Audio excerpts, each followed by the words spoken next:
بسم اللہ الرحمن الرحیم۔ فجر کا انسانی زندگی پر اثر۔ اس کتاب کا تعارف اس کے مصنف کے مقدمہ میں سے سنیے۔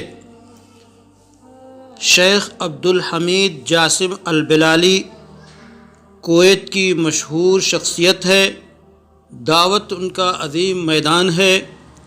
وہ لکھتے ہیں، راقب نے 5 سال پہلے فجر سے سیکھیے کے عنوان سے ٹویٹر اور انسٹاگرام پر اظہار خیال شروع کیا تو میں نے محسوس کیا کہ اللہ کے فضل و کرم سے کئی خلیجی ممالک کے قارئین کے گروپوں میں بہت دلچسپی سے پڑھا جا رہا ہے اور اس کا کافی چرچا ہے۔ جب کبھی یہ سلسلہ رک جاتا تو لوگ توجہ دلاتے اور اس کی اہمیت جتاتے۔ بعض قارئین تو ہر روز کی فجر میں اس کا انتظار کرتے۔ اس سے مجھے یہ سلسلہ جاری رکھنے کا حوصلہ ملتا رہا۔ پھر تو ان قسطوں کا ایک مجموعہ تیار ہو گیا جسے ایک کتابچہ کی شکل دی جا رہی ہے۔ خلق خدا کو فیض پہنچے اور اللہ سے قرب کے لیے زیادہ سے زیادہ طبیعت آمادہ ہو اور بدشگونی و مایوسی دور ہو اور امید کی کرن ہر صبح نمودار ہو۔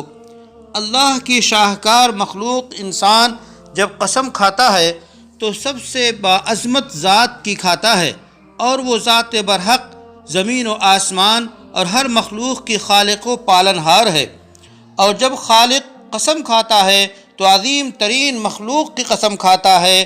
قرآن کریم نے ایسی ڈھیر ساری عظیم مخلوقات کا تذکرہ کیا ہے جن کی قسم اللہ نے کھائی ہے۔